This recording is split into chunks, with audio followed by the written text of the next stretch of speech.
Hello everyone, welcome back to your TOEFL reading comprehension class. This is a continuation of the first passage of Unit 9 of your TOEFL reading comprehension book 2. So this is ancient Greek pottery. I think that was the subject of the passage. Okay, I'll finish the rest of the passage up until from here to here. So again, I'm going to get into the reading first, and then I'm going to continue to cover the contents and written style of this passage. So let me start. Red figure pottery was developed around 530 BC. It became such a popular style that it was used over black figure pottery. Even today, this style is thought to be the height of Greek pottery craftsmanship. The most highly valued surviving Greek vases are of this style.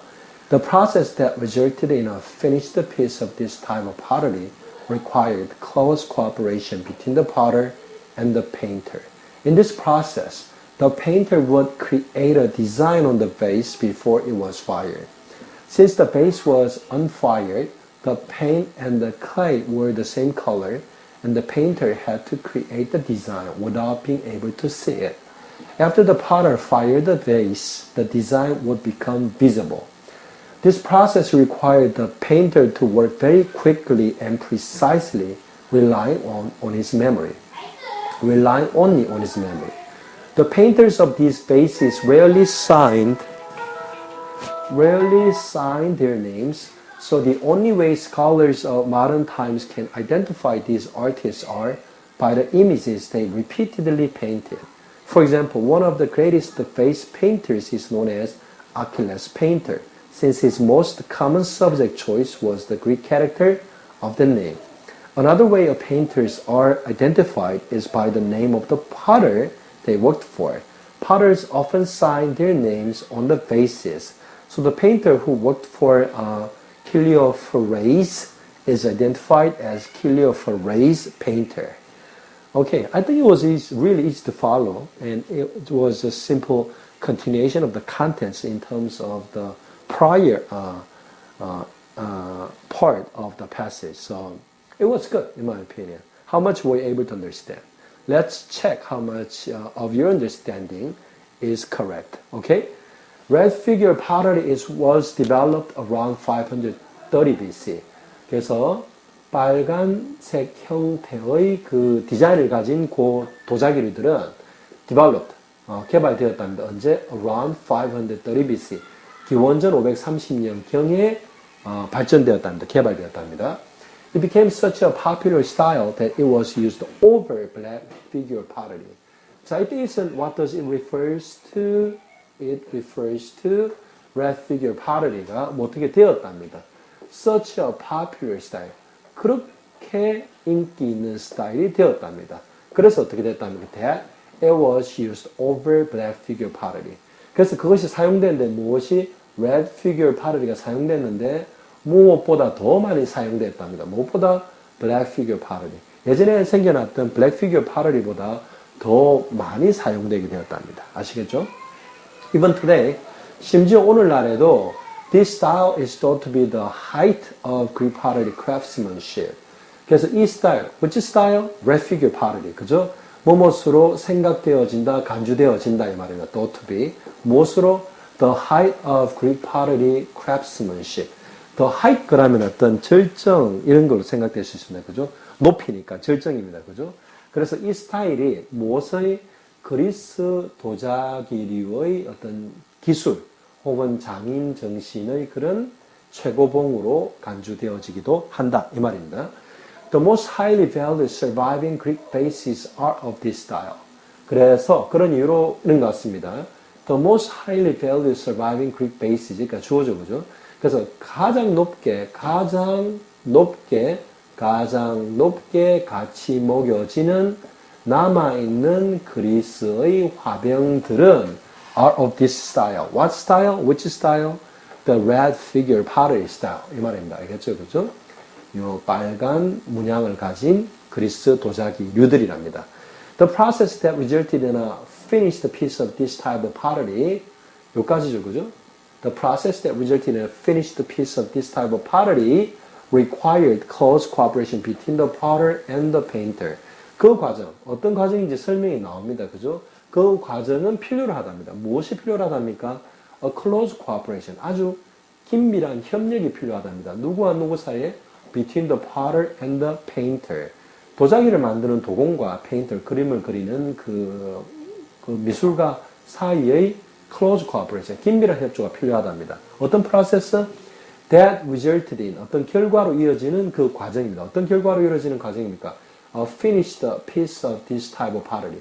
이러한 종류 도자기류의 그런 finished piece, 완성품으로 결론을 내는, 완성품으로 이끄는 그 과정은 뭐가 필요로 한데 뭐가 필요하답니까?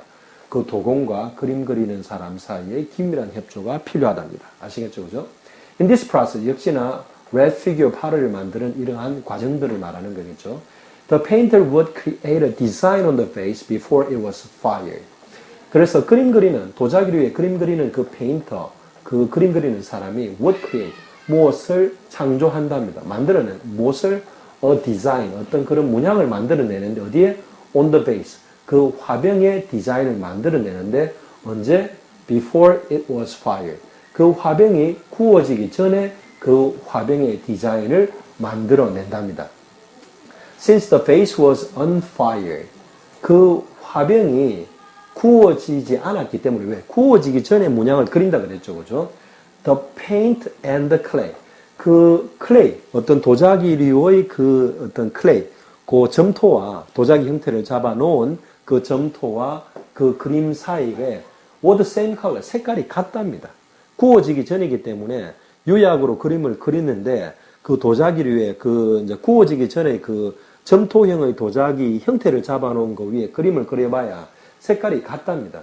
그래서 the painter, 그 그림을 그리는 사람은 had to create, 무엇을 창조했어야만 하는데 the design, 그 문양들을 창조했어야만 하는데 without being able to see it. 이때 있으면 뭡니까? 그 디자인입니다. 알겠죠? 그죠? the paint입니다. 알겠죠? 그 페인트, 그림 그려놓은 것을 볼 수 없이 이 말입니다. 알겠죠? 볼 수 없이 그 디자인을 만들어내야 했었기 때문이다. 이 말입니다. 아시겠죠? 그죠? 그래서 그 도자기류가 구워지지 않았기 때문에 그 그림과 그 점토 형태의 도자기는 색깔이 같고요. 그래서 그 그림 그리는 사람은 그것을 볼 수 없는 상태로 그 디자인을 창조해야만 했었다. 이 말입니다. 무슨 말인지 아시겠죠? 그죠? After the potter fired the base. 그 다음에 결국에는 그 도공이 그 베이스, 화병을 굽고 난 이유 이 말입니다. 어떻게 한 이유입니까? 도공이 파러가 그 파러리를 만들고요. 그 다음에 굽기 전에, being fired 하기 전에 그 위에 페인터가 문양을 그리고요. 그리고 난 다음에 그 화병을 굽는 겁니다. 그죠? The design. 그리고 난 다음에 그 디자인, 그 파트 위에 그려놓은 그 디자인이 would become 뭐뭐가 된다 이 말입니다. 뭐 어떻게? visible. 보이게 된다 이 말입니다. 아시겠죠? 그죠? This process required the painter to work very quickly and precisely, relying only on his memory. 이러한 과정. What kind of process?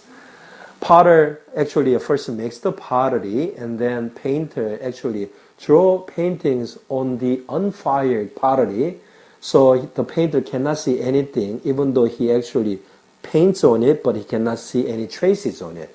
So even after then, not even after then, the potter fired the base, then the design will become visible. 그래서 이러한 과정은 이러한 과정은 요 required 이하를 필요로 하답니다. 무엇을 필요로 한답니까? The painter to work very quickly and precisely. 자, 그래서 이거는 구가 아니고 목적, 절이 아니고 목적 구 같습니다. 그죠? required. 뭐 하기를 필요로 하답니까? The painter. 그림 그리는 사람이, 도자기에 그림 그리는 사람이 뭐 하는 걸 필요로 하단 말입니까? work very quickly and precisely. 아주 quickly, 빠르고 정확하게, 아주 빠르고 정확하게 일한다. 그림을 그리는 것을 필요로 한답니다. 그래서 required 이하는 아까 원장 선생님이 뭐 절로 표시하고 있는데 브래킷으로 표시하면 절이죠. 그죠? 절이 아닙니다. 그죠? 자, 필요로 하는데 무엇을 그 그림 그리는 사람들로 하여금 무엇을 필요로 한다? 아주 빠르게 그리고 정확하게 일하는 것을 필요로 한다면 어떻게 그렇게 정확하고 빠르게 일을 한답니까? Relying only on his memory. 자, relying 하면 relying on 하면 무슨 말입니까? 어디에 의존하다 이 말입니다. 그죠? 그래서 only on his memory. 단지 그의 기억에 의존해서만, 그죠? 아주 빠르고 정확하게 그림을 그리는 것을 이러한 과정이 필요로 한다 이 말입니다. 그죠? 그렇게 하지 않으면 그림 그리는 것 자체도 어렵고 그 다음에 그림이 제대로 됐는지 안 됐는지를 자기 메모리로 생각하지 않으면 어딘가 빠져 있어도 the pottery and the painting itself are the same color, so cannot distinguished. 그죠? 구분할 수가 없는 거죠. 그죠? Last paragraph 가겠습니다.